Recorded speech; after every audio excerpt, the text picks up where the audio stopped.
श्री ओम नमः सिद्धेभ्यः।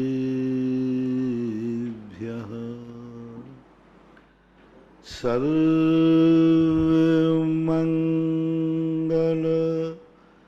मांगल्यं सर्वकल्याणकारकं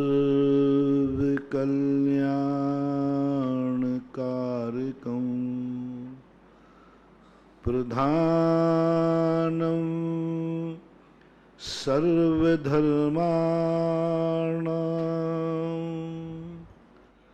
जैनं जयतु शासनं जैनं जयतु शासनं। पंच परमेष्टि भगवान की जय हो।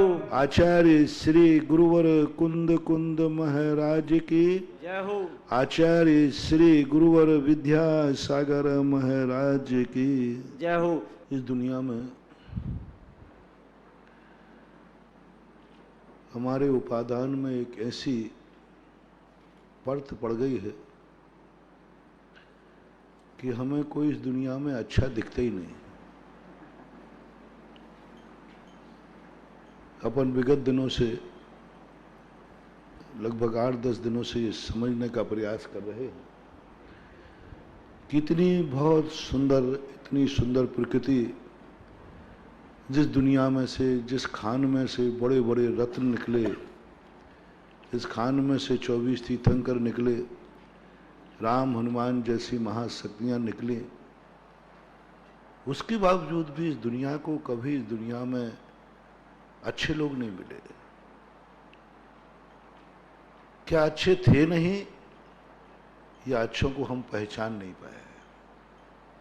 बहुत बड़ी दुनिया को अपन को उपादान दृष्टि की तरफ पहले दृष्टि लाना है। यदि हम यह न कह दें कि इस दुनिया में अच्छे कुछ है ही नहीं, तो फिर जो अच्छे लोग हो गए वो कहां से आए थे? ये तीर्थंकर हो गए, ये कहां से आए थे? कहीं अलग से इनकी दुनिया नहीं है। ये भी उसी प्रोसेस से दुनिया में आए जिस निगोज से अपन सब निकल के आए। इतिहास सबका वही है जो एक का है। इतिहास सबका वही है जो एक का है, क्योंकि कोई भी जीव ऐसा नहीं है जो नित्य निगोज से निकल के ना आया हो। सबका एक ही स्थान की खान थी, लेकिन आज भी महान बने।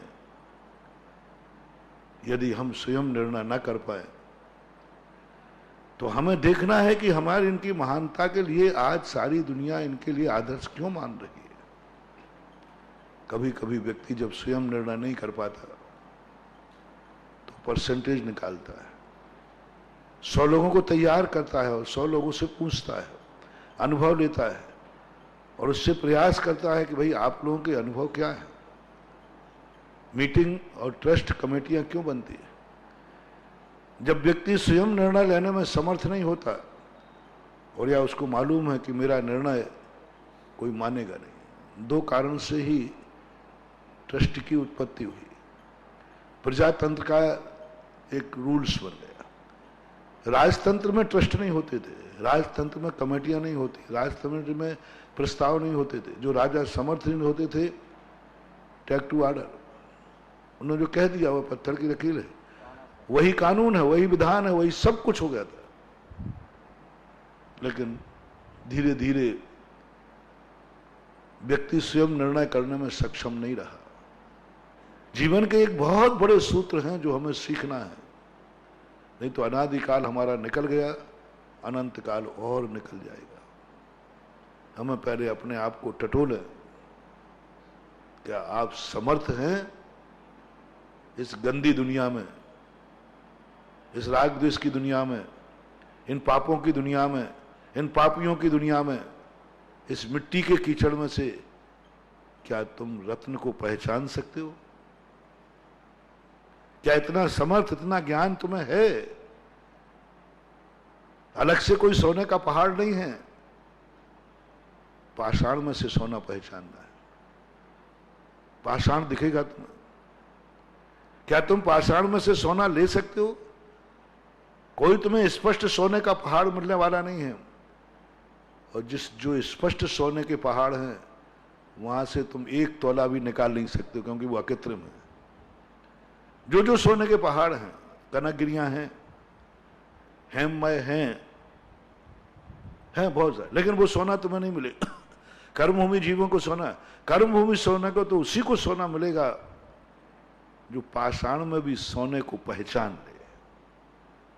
पाषाण दिए जाएंगे, सब तरफ पाषाण ही पाषाण दिखेगा, कुछ नहीं दिखेगा। और कह दिया जाएगा जाओ इस दुनिया में सोना खोजो, कहां है?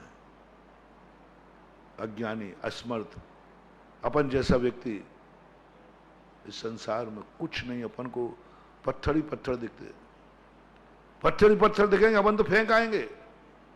इसमें क्या है? पत्थर ही पत्थर है। और सारी दुनिया घूम करके आ जाएंगे और कह देंगे हमें कहीं सोना मिले ही नहीं। तो तुरंत गुरु कहेंगे यदि सोना कहीं नहीं था तो फिर ये दुनिया के लोग आभूषण क्या के पहने हैं? ये कहां से आया? आकाश से आया। अब अपन ने बात बहाना क्या है? हमने तो कह दिया दुनिया में कहीं सोना नहीं है, सब पत्थर ही पत्थर है। गुरु ने दिखा दिया फिर ये सोना कहां से आया। अब अपना बेईमान मन अपनी कमी छुपाएगा कैसे? ये कोई इनको गॉड गिफ्ट है, कोई ऊपर से देवता, ऊपर कोई उनको देवता की सिद्धि है, उसने दिया होगा। और आप खुद कोई कम थोड़ी है महाराज। गुरुदेव आप बहुत तपस्वी हैं, आपके पास चमत्कार है, साधना है, आपने शक्ति के बल पर ये सोना बना लिया होगा, नहीं तो सोना तो है ही नहीं।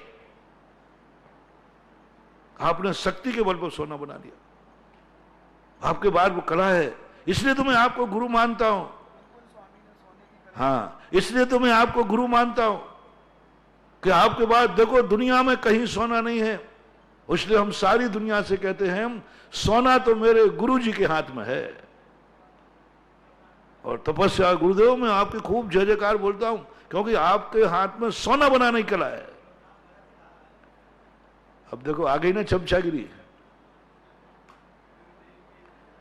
पहले तो आरोप लगाया कि कोई ना कोई आपको गॉड गिफ्ट, कोई ऊपरी बाधा, ऊपरी कोई शक्तियां हैं वो, और दूसरी बात चमचागिरी। वो सब गुरुदेव आपकी माया, आप में ऐसा होता है, ऐसा होता है, आप ये सब कर लेते हैं, सब ये सब चमचागिरी है।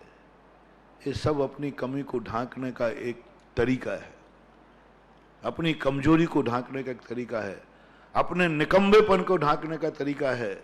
हम कुछ नहीं कर सकते हैं इसका तरीका है, हम शुद्ध इडियट हैं इसका तरीका है।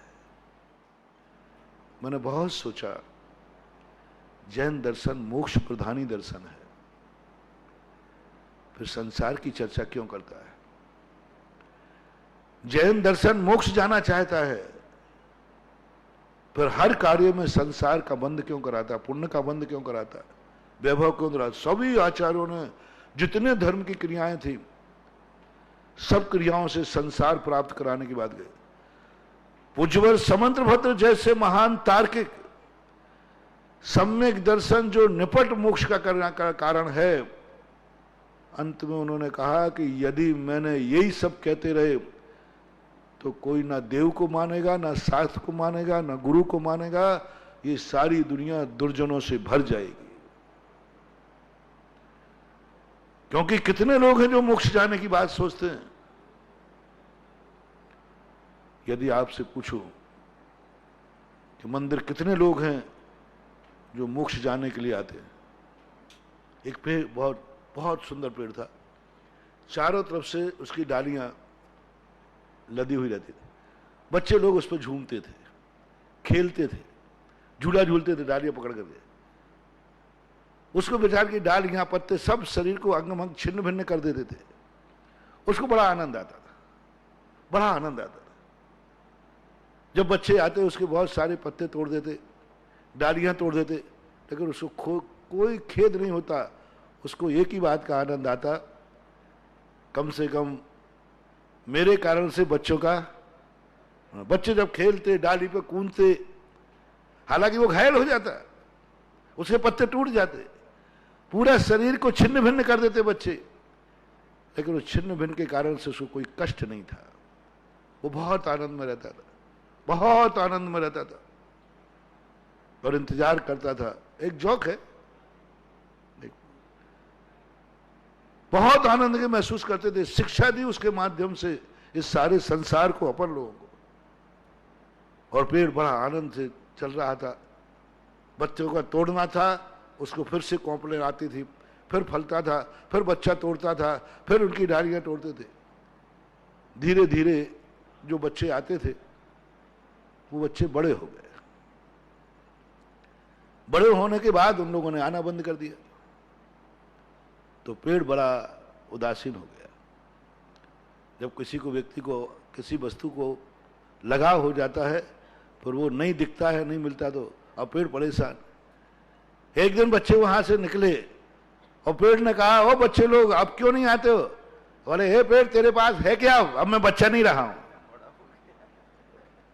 अब मैं कोई छोकरा थोड़ी रहा हूं, बच्चा नहीं, तेरे पास है क्या? मुझे अब पैसा चाहिए।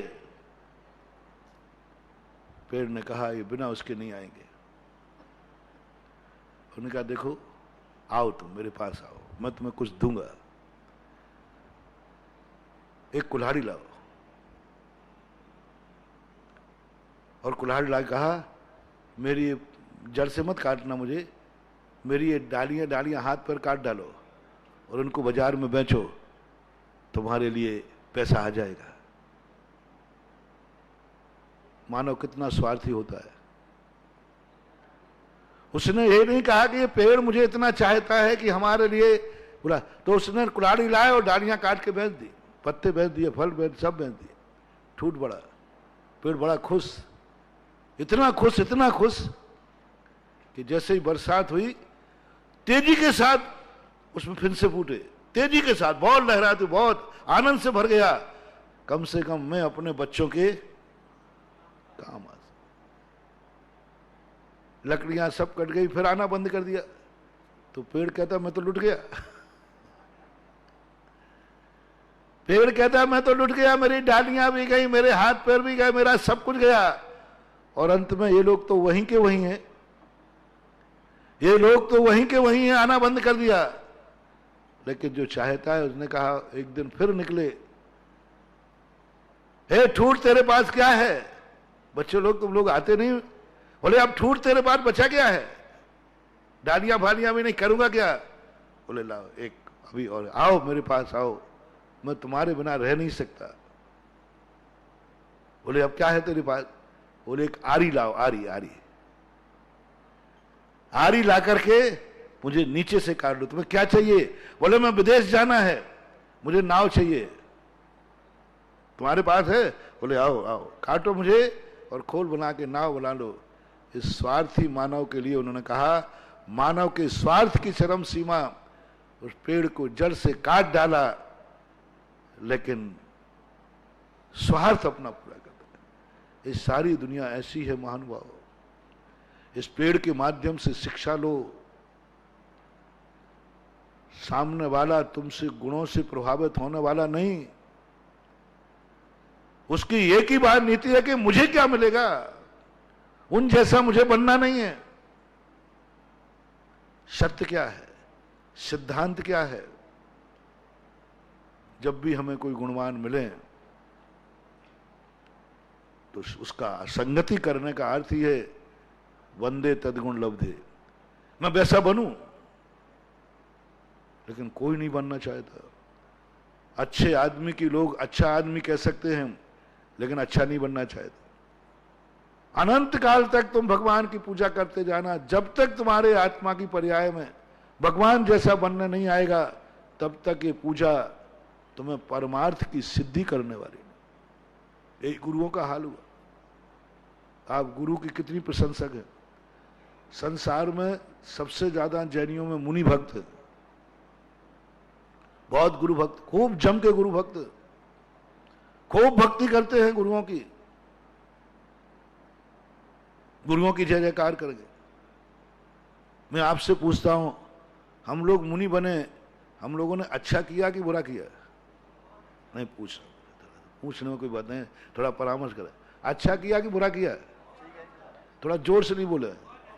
बहुत अच्छा है। तो जब बहुत अच्छा किया है तो मेरा मन है कि तुम भी बन जाओ। महाराज जी आप आगे मत बोलो तो कितना अच्छा, आप बहुत अच्छे महाराज हो। वो अंत में आप कर देते गड़बड़। बस आपकी हम प्रशंसा कर रहे हैं, आपकी हम जय जय कर रहे हैं, जय जय गुरुदेव, धन्य है, बड़ भागी हैं। अरे को क्या चनों के झाड़ पे चढ़ाते हो, आप तो चलते फिरते सिद्ध हो। ओह, और चढ़ा बेटा चनों के झाड़ पर। क्या पूजा में करते हो, क्या भक्ति करते हो? जैन दर्शन कहता है ये भक्ति तो पापी और मिथ्या दृष्टि भी कर लेता है। ये भक्ति तो एक नौकर को लगा दो तो वो तुमसे ज्यादा अच्छी भक्ति कर लेगा। तुम दिन भर में कितने बार जय बोल पाओगे? 150 बार। लेकिन एक नौकर को लगा दो, वो दिन भर बोलते रहे जय हो महाराज के, जय हो महाराज के, जय हो महाराज के, वो बोलते रहते। हाँ, रोने वाले आ जाए तो इस प्रकार से कर लोगे, कितने चाहे तुम करा लीजिए, कुछ नहीं होने वाला। मुनि की भक्ति का अर्थ है जो जो प्रशंसा हम गुरु की कर रहे हैं उस समय यदि अपने अंदर एक भाव आ रहा है ये गुण मेरे में कब आएगा, जो जो गुण तुम्हें गुरु का पसंद है ये गुण मुझे कब उपलब्ध होंगे, ऐसा परिणाम यदि नहीं आता है तो बहुत कठिन, बहुत कठिन। और ये परिणाम बहुत कम लोगों में आता है, बहुत कम नगण्य लोगों में आता है। इसका प्रैक्टिकल में तो हमारे पास सब प्रैक्टिकल है।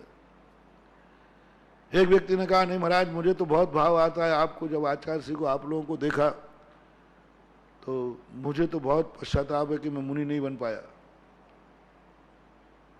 बोले बन जाओ।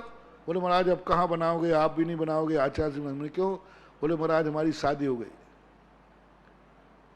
तो बोली शादी हो गई, अच्छा आप शादीशुदा वालों को दीक्षा देते नहीं।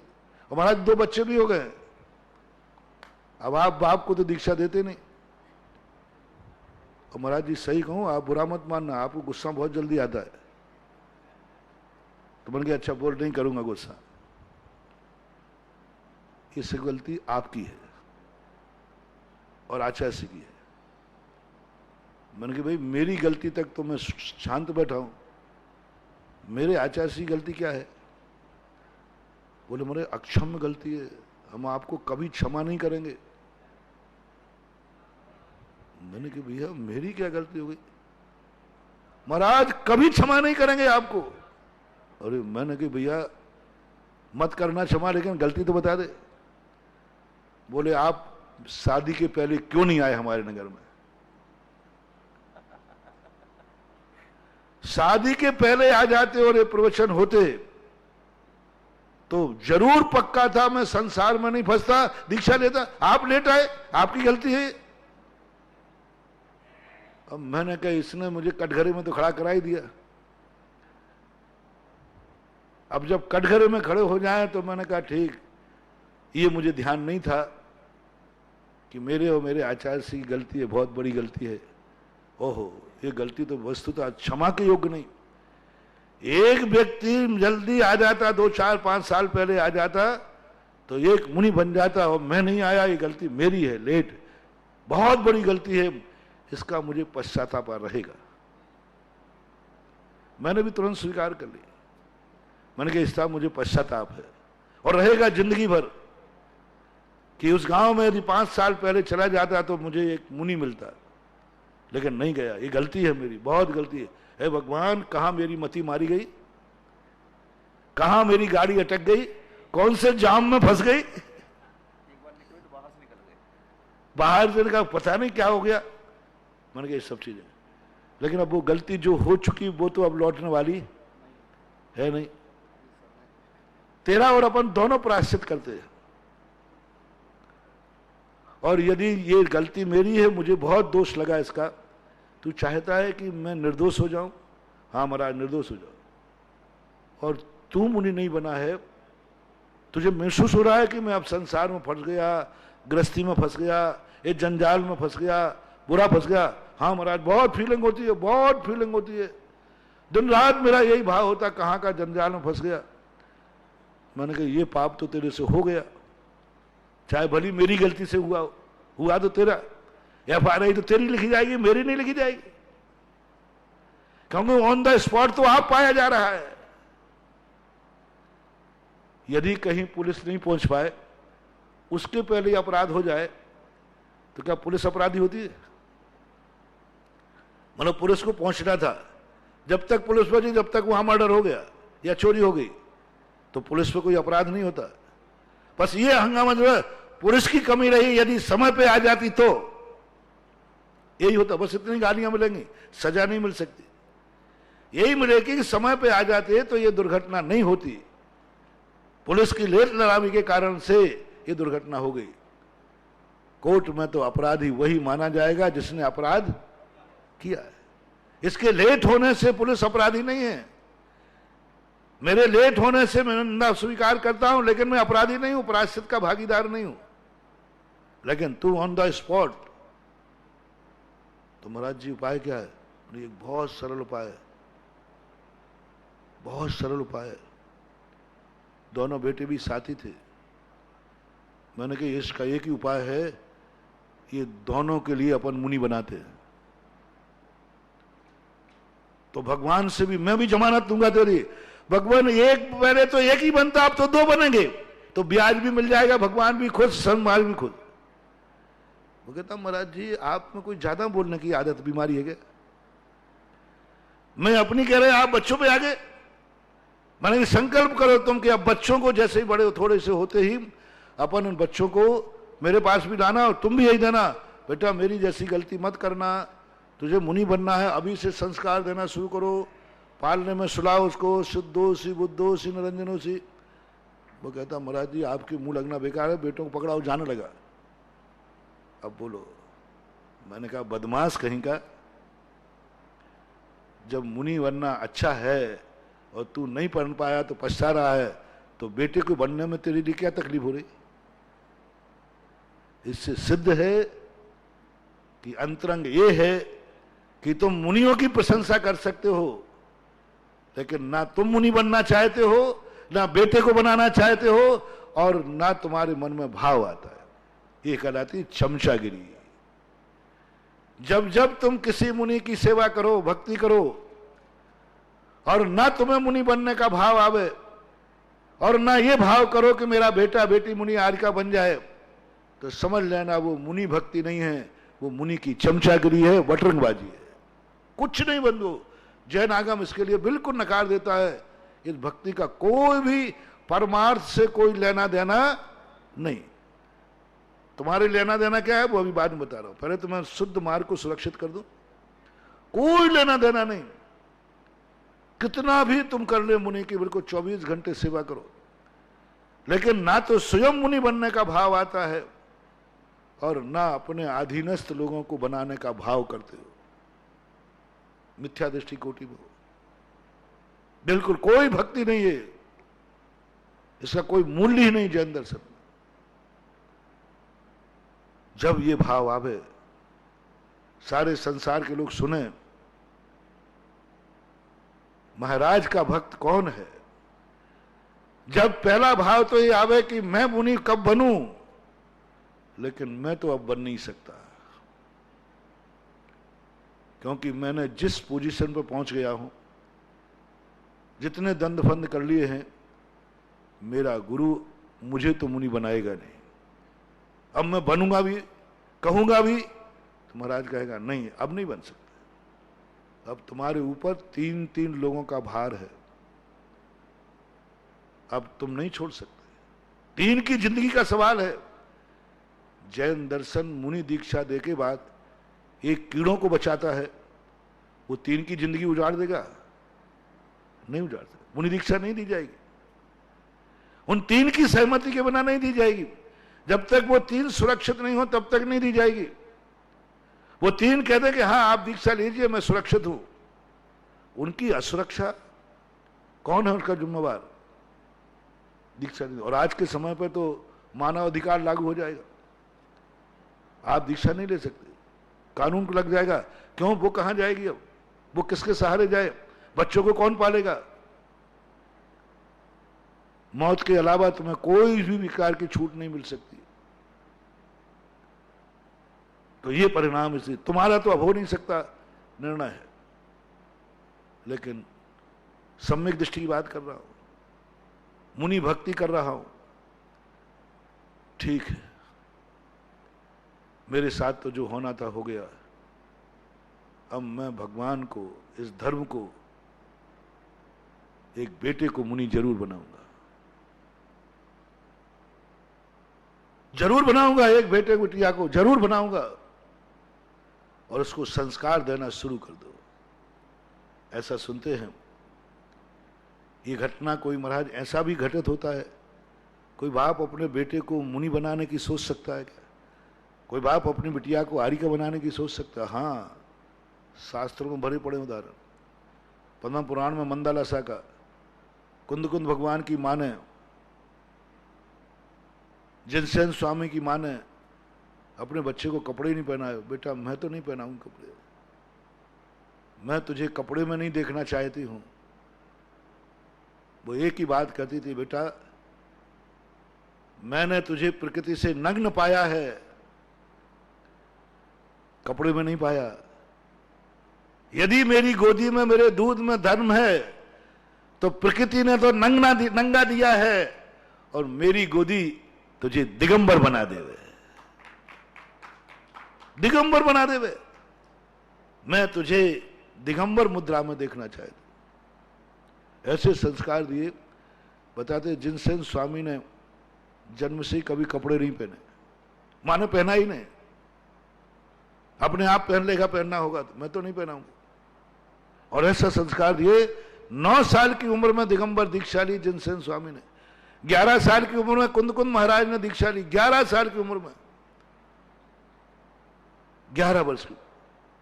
किसका कारण, किसका संस्कार? उस मां का। ऐसा सुनते हैं कि आचार्य श्री की मातेश्वरी स्वयं दीक्षा लेने के मूड में थी पहले ही, वो विवाह नहीं करना चाहती थी, लेकिन बताते उनके पिताजी बहुत ज्यादा थोड़े से उग्र टाइप के थे। उसको मालूम था कि मैं अपनी भावना रखूंगी तो पिटाई होगी, तो पिताजी के कारण से वो अपनी भावना नहीं रख पाई, उसकी शादी कर दी गई। किससे बोले? कोई सुनने वाला नहीं था। पति मिला तो वो बाप का भी बहुत बड़ा तेज मिला। मल्ली सागर बहुत गजब के, अरे बहुत गुस्से थे, बड़ी बड़ी आंखें थी उनकी। उनके सामने भी प्रस्ताव रखने की हिम्मत नहीं हुई कि देखो मैंने पिताजी की डर के कारण शादी कर ली है, अब आप मेरे स्वामी हैं, मुझे इस मोक्ष मार्ग पर जाने की अनुमति दे जाए। नहीं कह पाए। मल्ली सागर का रौब, मल्ली सागर का खौफ, मौन रखा।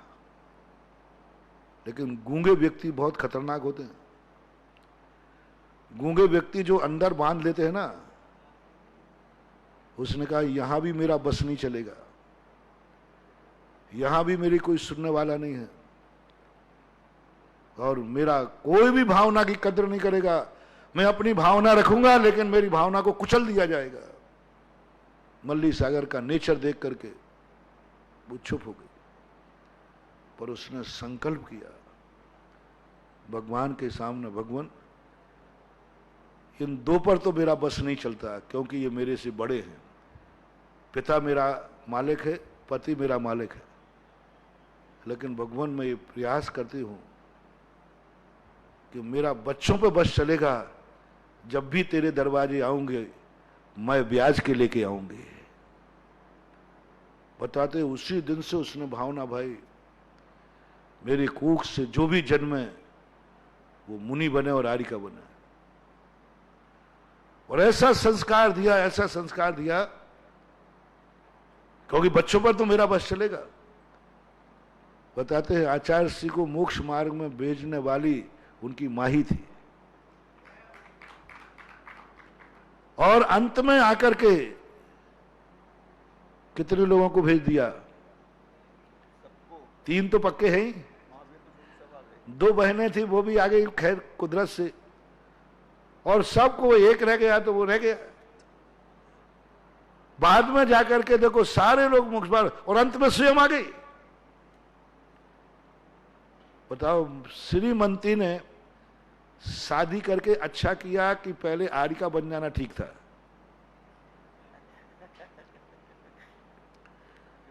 यदि शादी के पहले आरिका बन जाती तो एक आरिका मिलती, अपन लोगों को क्या होता। लेकिन देखो वो कितना बड़ा काम कि यदि मान लो जाना ही पड़े संसार में तो मैं ब्याज के लेकर के आऊंगी। और आज 5 लोगों को, और अंत में स्वयं ही आई और पति को भी लाइन पे लगा दिया। मल्लापा को हारना पड़ा, और मल्ली साहब श्रीमंती ने आखिर अपने पति को भी मोक्ष मार्ग पर लाई, स्वयं लाई, बच्चों को ला दिया। अब ऐसे लोग शादी करके संकल्प के साथ आशीर्वाद ले में, बोलो मुझे आशीर्वाद शादी का देना चाहिए या नहीं?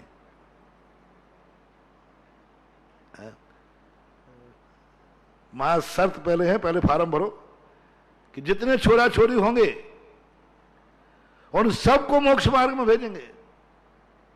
कौन करने वाला है? अभी फार्म भर दोगे, बाद में शकल भी नहीं दिखाओगे, भूमिगत हो जाओगे। कहां है व्यक्ति के मन में भाव? इसलिए आज पंचम काल में सत्यार्थ रूप भक्ति समाप्त हो गई, मोक्ष मार्ग की भक्ति समाप्त हो गई। वो जो मिथ्यात्व और सम्यक दर्शन भगवान के गुरुओं के दर्शन से होता था वो नहीं हो रहा है, वो नहीं हो रहा है। जितनी मात्रा में होना चाहिए वो नहीं हो रहा है, क्योंकि ना तो हमें गुण ग्रहण करने का भाव आ रहा है और ना अपने परिवार में हम किसी को गुण ग्रहण कराना चाहते। ना स्वयं मुनि बनेंगे, ना परिवार के बच्चों को बनाने का भाव नहीं कर रहे। ऐसी भक्ति तुम्हारी कह रहा हूं, ये भक्ति नहीं, मात्र एक चमचागिरी है, कुछ नहीं बंधु। हम सब जान रहे, भगवान भी जान रहा है। ऐसी बात मत समझ, तुम ध्यान रखना। पहली बात, भगवान को तो बुद्धू समझ नहीं मत, क्योंकि भगवान तो सर्वज्ञ है, त्रिकालदर्शी है। वो भी जान रहा है, फिर भी आशीर्वाद दे रहा है। वो जान रहा है, फिर भी आपकी पूजा स्वीकार कर रहा है। सब जान रहा है, क्यों? भगवान को मालूम है कि इस कलयुग में ऐसा कोई नहीं होगा जो भगवान बनने के लिए मंदिर आवे। सब कोई ना कोई संसार की इच्छाएं लेकर आते। गुरु को भी बुद्धू मत समझना। गुरु जितना सीधा भोला भाला तुम्हें दिखता है ना, इतना है नहीं। वो मात्र अपनी वीतरागता, अपनी मर्यादा के कारण से मन वचन काय से सरल बना रहता है, लेकिन जब ज्ञान की बात आएगी तो वो सरल नहीं है, वक्र आत्माओं को भी समझ जाता है। जितना समय व्यक्ति ईर्षा में खर्च करता है, कुड़न में खर्च करता है, इतना समय यदि वो उन जैसा बनने का प्रयास करे तो बेड़ा पार हो जाए। सारी दुनिया के लिए देखना, अपने गुणवानों से जब भी तुम ईर्षा करोगे, कसाय से भरोगे, कुछ नहीं हासिल होने वाला। और जब कोई अपने पास गुणवान मिले तो एक बात भाव आ जाए, मैं इन जैसा बन के रहूंगा। आज क्या कहा जनता ने, एक महाराष्ट्र ने, कि यदि पंचम काल में संघन कम है तो आचार्य विद्यासागर महाराज उनके चेले बिना एसी कूलर के कैसे ले रहे हैं? तो आज दुनिया में कोई इसके बिना भी जीता है? बोले हाँ, हमारे यहां अभी महाराज गए, आचार्य के चेले थे, भयंकर गर्मी में रहे, उन्होंने पंखे का भी प्रयोग नहीं किया। तो सच्चा साधु देखो, सच्चा भ्रष्ट, सच्चा भ्रष्ट। वो क्या, अच्छा मैं तो समझता था कि आज इस युग में संगनहीनता है, बिना कूलर के काम। आज कोई पंचम काल में साधु हैं जो इतनी गर्मी में बिना कूलर पंखे के रहते हैं? बोले हाँ साहब, हमारे यहां रह के गए वो महाराज। तो जिसकी होनहार भली है, अच्छा तो जब रह सकते हैं तो आज से मैं भी प्रतिज्ञा करता हूं, हे साहब को एक दिन गर्मी में मैं भी बिना कूलर के लेके दिखाऊंगा और तुमसे मैं प्रशंसा कराऊंगा।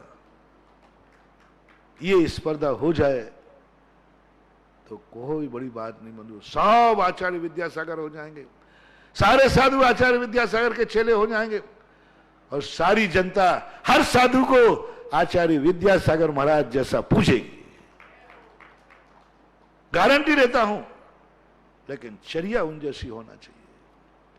लेकिन चर्या को तो प्राप्त करने का मन है ही नहीं, ना श्रावक सोच रहा है ना साधु सोच रहा है, बस तुम अच्छे क्यों, वही वाली बात।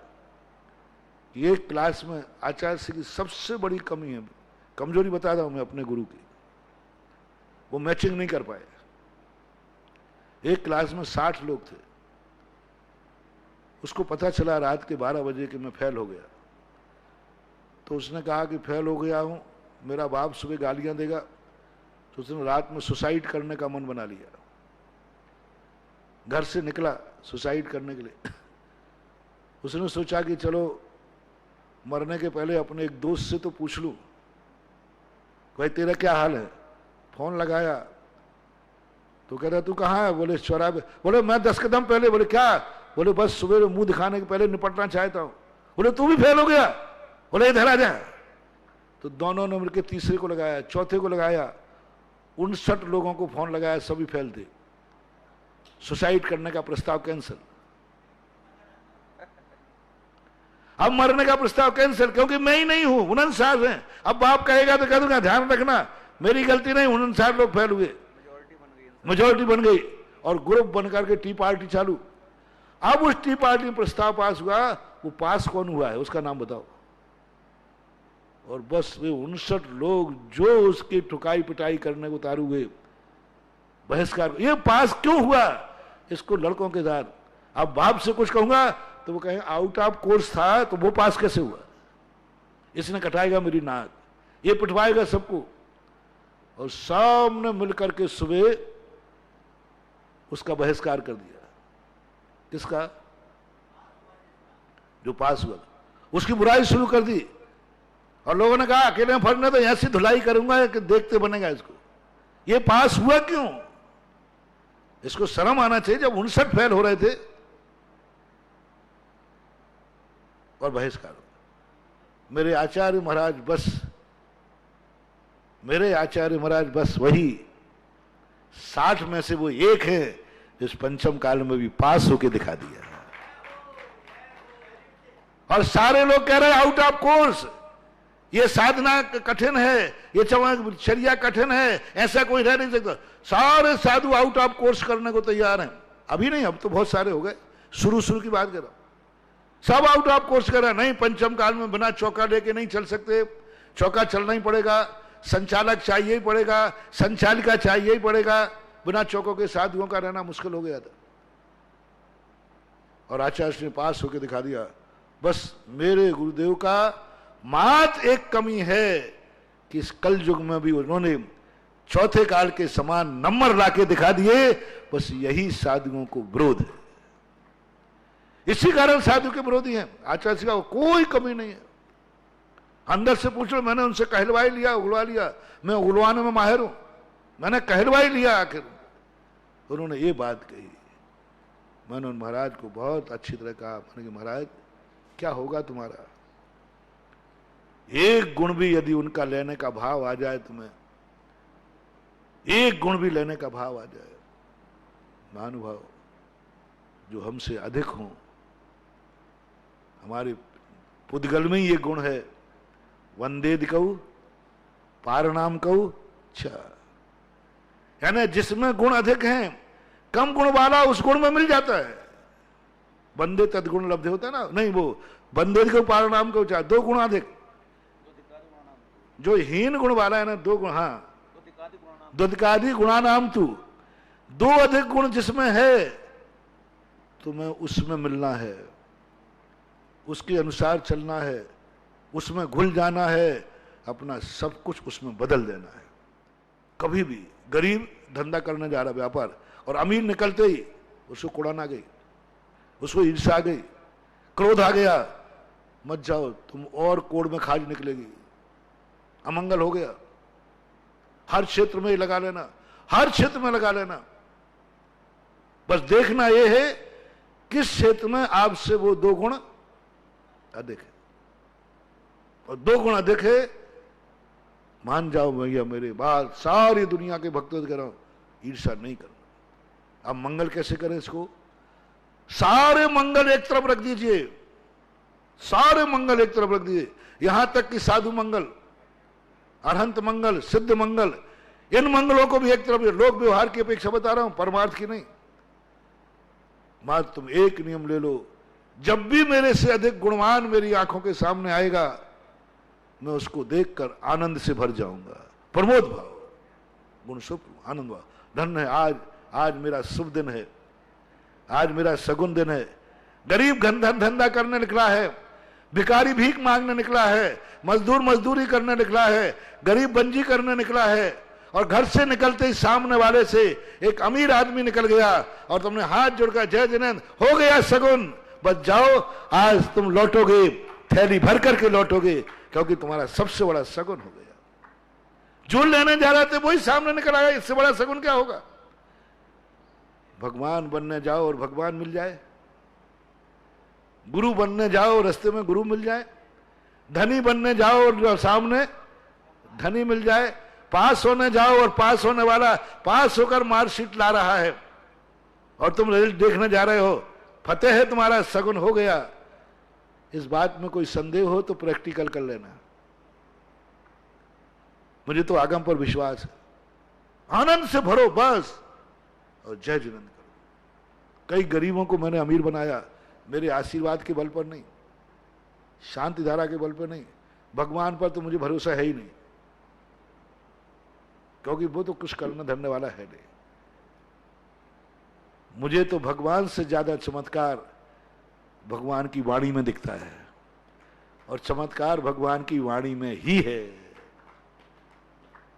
हम भगवान को माने या नहीं माने, लेकिन भगवान की बात मान ले तो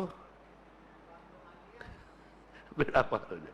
जैन दर्शन कहता है, जैन दर्शन के भगवान कहते हैं, मुझे मान या ना मान, मेरी बात मान ले तो कल्याण हो जाएगा। गुरु कहते हैं, तू मुझे मान या ना मान, मेरी बात को मान ले तो तेरा बेड़ा पार हो जाएगा। तो मैं तो भगवान को कम मानता हूं, भगवान की बात ज्यादा और भगवान ने यह कहा कि बेटा तू अपने भक्तों का सगुन करना चाहता है तो मेरे पास लाने की अपेक्षा, उनको उपदेश दे कि वे हर गुणवान को देखकर आनंद से भर जाए। मैंने यहां तक किया कई गरीबों को कि हो सके तुम्हारे में अहंकार ज्यादा ना हो तो सुबह उठ करके मंदिर बाद में आना, एक अमीर को जय जिनेंद्र करके आना। हो सके तो उसके दरवाजे से जरूर निकलो, मंदिर के दरवाजे निकलो या नहीं निकलो, और उसके दरवाजे जरूर निकलना। अमीर दर्शन विधि बताओ, हमारे पास सब, मैंने अरे मेरे पास तो इतनी दर्शन विधि है। एक दिन मैंने शुकर दर्शन विधि बताई थी, और जो विधि है वो सब कल्याणकारी है, कोई विधि गलत तो बताने का सवाल ही नहीं। अमीर दर्शन विधि, जब तुम्हें अपने से अमीर दिखे तो पहले तो क्या करना है, देख करके जय जिनेंद्र करना है। थोड़ी मान कसाय ज्यादा हो तो जोर से मत बोलना, मन में बोल लेना, और नाम नमस्कार करके बाद और आनंद से भर जाना, और तुरंत विधि देखना, क्या भाव करना। ओहो, भक्ति का अर्थ होता है अमीर भक्ति, धनवान की भक्ति। भक्ति का अर्थ होता है सामने वाले की प्रशंसा करना और अपनी निंदा करना। गुणोस्तोकम सदुल्लंघ, ये भक्ति है।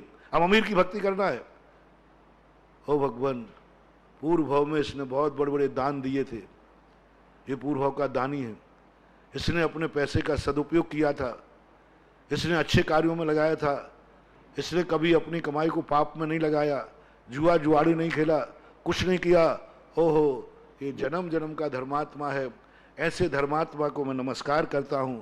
बोलो, मैंने धनवान को नमस्कार कराया या जन्म जन्म के धर्मात्मा को? उसके बाद धन किस कारण से आया? पुण्य के कारण। और पुण्य किससे आया? धर्म से। बिना धर्म के एक कौड़ी आ नहीं सकती। भले वो वर्तमान में पापी है, भविष्य की बात भविष्य से छोड़ो, वो भिखारी बनेगा।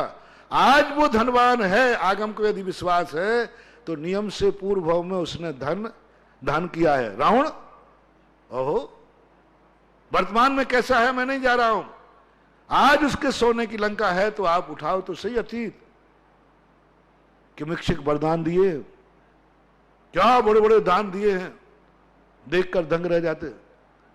तो अतीत का तो धर्मात्मा ही है। तो तुम कहना ये मैं धनवान को नमस्कार नहीं कर रहा हूं, जन्म जन्म के दानी को नमस्कार कर रहा हूं। और जैसे ही तुम ये विधि से नमस्कार करोगे तुम्हारे अच्छे दिन शुरू हो जाएंगे। जिसको संदेह हो वो 6 महीने करके देखे, 7वें महीने मुझे पोजीशन बतावे। ऊपर से नहीं, बनावटी नहीं, नहीं तो ऊपर से तो राम राम, बीच में पीठ में छुरा भोंको। वो बोले जय जैनंद साहब, सेठ जी जय जैनंद, अंदर से हाँ भक्ति बहुत प्रकार की होती है। वो पुलिस ऑफिसर होते ना, तो जैसे कांस्टेबल के सामने पुलिस ऑफिसर आता यूं करता है और वो आगे निकल के यूं करता है। हाँ नहीं तुम्हारी ऐसी भक्ति हो जाए। कई ऐसी भक्ति करते हैं, बड़े आदमी को नमस्कार करेंगे, जय जैनंद करेंगे, सब करेंगे, लेकिन पीछे से बुराई करेंगे, पीछे से कोड़ेंगे, अंदर से जलन भाव। मजदूर और गरीब नौकर सामने क्या करता है और पीठ पीछे देखो। मजदूरी बने रहोगे जिंदगी भर, मजदूरी बने रहोगे जिंदगी भर, नौकरी बने रहोगे जिंदगी भर। कभी बड़े आदमी के यहां नौकरी करने के बाद भी बड़ा नहीं बन पाओगे। और भक्तांबर पाठ कहता है कि बड़े आदमी की संगति के बाद यदि बड़े नहीं बने तो या तो तुम्हारे में खोट है या बड़े आदमी में खोट है। एक श्लोक आता है, नात्यद्भुतम भुवन भूषण भूत नातई भूतई गुणई भुवि भवन्तु मविष्टुवंता तुल्या भवन्ति भवतो ननु तेन किंवा भूत्या सतम ये नाथ समम करो दी। कितनी बड़ी चीज दी कि बड़े आदमी की संगति है तो वो एक दिन बड़ा बनेगा। सच्चा भगवान है और सच्चा भक्त है। यदि भगवान की संगति है तो जैन दर्शन कहता तुम एक दिन भगवान जरूर बनोगे। शर्त है भगवान सच्चा हो और भक्त भी सच्चा हो और भक्ति भी। इसी प्रकार गुरु सच्चा है और तुम सच्चे हो और दोनों का समर्पण सच्चा है। तुम्हारा नमोस्तु सच्चा हो और गुरु का आशीर्वाद सच्चा हो। निश्चित दावा है एक दिन तुम गुरु के समान बनोगे बनोगे बनोगे। यदि सच्चा गुरु पाने के बाद गुरु बनने का तुम्हारा भाव नहीं आ रहा है, या तो तुम खोटे हो या तुम्हारा गुरु खोटा है। फैसला कर लो। ओ भक्त लोगों फैसला कर लो। मुनि महाराज का दर्शन पाने के बाद यदि तुम्हें मुनि बनने का भाव नहीं आता है तो या तो तुम्हारा मुनि खोटा है या तुम खोटे हो। फैसला कर लो। मुझे कोई ऐतराज नहीं है, कह दो तुम खोटे हो महाराज, कह दो, मुझे तो क्या फर्क पड़ने वाला। फैसला तुम करो। क्यों नहीं आया? आगम कभी झूठा नहीं बोलता। मानतुंग आचार्य महाराज झूठा नहीं बोल सकते। मानतुंग आचार्य महाराज कह रहे हैं कि कौन है ऐसा जो गुणवान की संगति पाकर के गुणवान ना हो, धनवान की संपत्ति संगति पाकर धनवान ना हो, धर्मात्मा की संगति पाकर धर्मात्मा ना हो। ऐसा क्यों नहीं हो रहा है? कितने दिन हो गए हमें सच्चे देव की संगति पाकर के भगवान नहीं बने, अनंत बार हो गया। कितने दिन हो गए सच्चे गुरु पाकर के गणधर परमेष्ठी गुरु पाए, फिर भी हम गुरु नहीं बन पाए। क्यों? गुणवानों की संगति पाकर गुणवान नहीं बन पाए। ऋषभ देव जैसी गुणवान व्यक्ति पाए, भरत चक्रवर्ती जैसा पिता गुणवान पाया, फिर भी मारीच। क्यों? क्या खोट थी? उसी कुल में दूसरे जन्म में भी मोक्ष चले गए, आदिनाथ के समान बन गए। दादा जैसा है वैसे ही पोता बनेगा, पिताजी जो बने वो मैं बनूंगा। मारीच नहीं बन पाया। क्यों? आदिनाथ खोटे थे कि मारीच? बाप खोटा था कि बेटा? बंधुओं, खोट निकालो, निर्णय करो, थोड़ा समय दो कि इतने दिन हो गए मैंने भगवान की भक्ति करते भगवान नहीं बन पाया, इतने दिन हो गए गुणवान की संगति करते मैं गुणवान नहीं बन पाया। थोड़ा सा मैं समय तुमसे मांग रहा हूं, दो समय, या तो जिसकी तुमने संगति की है गलत नंबर डायल कर लिया है, वो चोखा है ही नहीं, और या फिर थोड़े अपने अंदर झांको, कहीं तुम्हारे अंदर गोबर तो नहीं भरा है, तुम्हारे अंदर तो खोट नहीं भरी है, आनंद क्यों नहीं आ रहा है? वो चींटी की कहानी सुनाई थी ना 3-4 दिन पहले, 2 चींटी सहेलियां थी, एक शक्कर की गोदाम में थी और एक नमक की गोदाम। बहुत दिन के बाद मिली, बोले तू तो बहुत दुबली हो गई, बोले तू तो बहुत मस्त हो गई, बोले मुझे ऐसी मीठी गोदाम मिली है और मुझे तो तेरी क्या खा रही है, चल तू कुछ दिन मेरे यहाँ रह के आ जा। शक्कर ले गई वो चींटी। अब इसने सोचा क्या भरोसा, दुनिया का भरोसा नहीं करना चाहिए, अपने पास जो नाश्ता है वो लेके चलना चाहिए। उसने क्या, एक नमक की डेली दबा करके वो सैली साल चली गई। बोले खाए रे कि कितनी मीठी शक्कर। उसने शक्कर का दर, बोले कैसा लगा? बोले इसमें तो कोई अंतर है ही नहीं, जैसा वो था ऐसे ये है? एक से दोनों दिख रहे। उसने सोचा मैं तो जिंदगी भर खाते हो गए, मुंह खोल थोड़ा। मुंह में देखा तो यहाँ एक नमक की डली दे देती है, एक थप्पड़, ये उगल पहले। गुणवान मिलने के बाद हमारे में गुण क्यों नहीं आए? सज्जन मिलने के बाद सज्जनता क्यों नहीं आई? क्षमावान मिलने के बाद हम में क्षमा क्यों नहीं आई? सहिष्णु मिलने के बाद हम सहिष्णु क्यों नहीं हुए? धर्मात्मा मिलने के बाद हम धर्मात्मा क्यों नहीं मिले? दो में से कोई तीसरा कारण तो हो ही नहीं सकता। पहला कारण ढूंढो कि सामने वाले का नंबर गलत डायल तो नहीं कर लिया, मैं गलत दरवाजे तो नहीं आ गया, मेरा गलत खोटा देव तो नहीं मिल गया, खोटा गुरु तो नहीं मिल गया, खोटा साथ तो नहीं मिल गया। इसकी चर्चा अभी अपन कई दिन पहले से कर रहे हैं, अभी आगे करेंगे। ये पहले निर्णय करो, नहीं साहब ये तो नहीं कहूंगा, देव खोटा है, चोखा है, गुरु चोखा है, जिनवानी चोखी। अब तुम अपने अंदर खोटो, कहीं तुम अपने अंदर नमक की ढली तो नहीं लगे हुए, कहीं तुम्हारे अंदर विषय कसाय तो नहीं है, ये देख लेना। इसलिए आज बहुत बड़ा होमवर्क दे रहा हूं सारी दुनिया को, बहुत बड़ा होमवर्क दे रहा हूं कि तुम्हारे लिए क्या करना है। पहला अपना परीक्षण करो कि मेरा भविष्य अच्छा है या बुरा है, मेरा भविष्य अच्छा है कि बुरा है। ज्योतिष का घोषणा तो मैंने दे दिया, तुमसे अधिक गुणवान को देखकर तुम्हें कैसा लग रहा है? प्रमोद भाव, भविष्य अच्छा है। कोई ज्योतिष को पत्रिका मत दिखाना, कोई ज्योतिष को दिखाने की जरूरत नहीं, इससे बड़ा कोई ज्योतिष हो ही नहीं सकता। शाम को चर्चा कर रहे थे ना, सगुन और ज्योतिष में बहुत अंतर है। मुहूर्त सही है, बहुत सही है, 100% सही है मुहूर्त, और वो मुहूर्त जो है 12 राशियों से बना है और 130 करोड़ लोग हैं। अब तुम्हारे लिए कैसा है? आगे तुम्हें सगुन मिल जाएगा, कोई खाली बर्तन लेके निकल गया तो सगुन ने कह दिया मुहूर्त तो सही है लेकिन तुम्हारा कार्य नहीं होगा। सगुन मुहूर्त को प्रमाणित करता है, सगुन मुहूर्त का प्रमाण पत्र है। बुरा मुहूर्त था, बहुत बुरा मुहूर्त था, मृत्यु योग था, और जैसे तुम कार्य करने चले सामने से भरा कलश आ गया, सगुन हो गया जो कहता मुहूर्त तो बुरा है लेकिन तेरी किस्मत तेज है। मुहूर्त पंचांग बताता है और सगुन तुम्हारी किस्मत बताता है। मुहूर्त तो गलत है लेकिन सगुन कहता तेरी किस्मत इतनी तेज है कि ये मुहूर्त तेरा कुछ भी नहीं बिगाड़ पाएगा। और होता है ऐसा, कई लोग कहते मेरा तो कुछ नहीं बिगड़ता मुहूर्त, तो ध्यान रखना तुम्हारी किस्मत बहुत तेज है।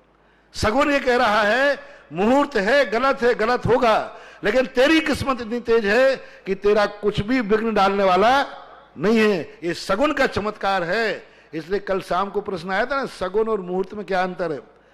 सगुन मुहूर्त का प्रमाण पत्र है। मुहूर्त निकालने के बाद विश्वास में मत रहना, सगुन की तरफ ध्यान रखना। मुहूर्त अच्छा भी हो, वशिष्ठ जी का मुहूर्त बुरा था कि अच्छा था? अच्छा था, लेकिन सगुन बुरा था, क्योंकि राजगद्दी की घोषणा कहते ही अब सगुन हुआ। मंत्रा और कैकेयी के मन में ईर्ष्या जाग गई, अब सगुन हो गया और सबसे बड़ी चीज बन गई। और कैकेयी का भी अब सगुन हो गया कि तू जितनी मेहनत कर रही है कलंकित हो जाएगी। तूने इतनी मेहनत की अपने बेटे के लिए, कलंकित हो जाएगी, बदनाम हो जाएगी, जन्म जन्म तक लोग तेरे कैकेयी का नाम लेंगे, तू सफल नहीं होगी। क्योंकि अब सगुन हो रहा है, अब सगुन हो रहा है। अयोध्या का हर व्यक्ति रो रहा है, अयोध्या का हर व्यक्ति रो रहा है। ये कैकेयी का सबसे बड़ा अब सगुन था और सफल हुई नहीं। ऐसे ही आप लोगों से मेरा कहना है कि अपनी जिंदगी का ये विचार करना, सफलता चाहिए तो आनंद से। दूसरी बात जो थी, आपके मन में क्या भाव आएगा? मिटाने का भाव आएगा, इसको मैं मिटा डालूं, इसको मैं फैल कर दूं, इसका बहिष्कार कर दूं। ये तीनों के तीनों कारण तुम्हारी जिंदगी के विनाश के कारण बनेंगे। महानुभाव, आज जो आपको मैंने कहा कि आप थोड़ा, आज मैंने सत्य बताया, आज अपना प्रवचन चालू हुआ था कि हम दो प्रकार से तुम्हारा धर्म करने की बात की प्रेरणा देते हैं। तुम नहीं आओगे ऐसे। लोग कहते हैं चमत्कार क्यों दिखाते आप, बिना चमत्कार के बुलाओ। हाँ, चमत्कार दिखाने से तुम्हें बुलाऊंगा तो तुम धर्मात्मा तो नहीं हो पाओगे, मोक्ष मार्गी तो नहीं हो पाओगे। मैं जान रहा हूं कई लोग तत्वज्ञानी विद्वान कहते महाराज जी ये अभिषेक नहीं कर रहे हैं, आपने इनको लोभ दिया है, ये शांति धारा नहीं कर रहे हैं, आपने शांति धारा को डॉक्टर बना दिया है, ये मंदिर तीर्थ क्षेत्रों पर दान नहीं दे रहे हैं, इनको आपने उसके।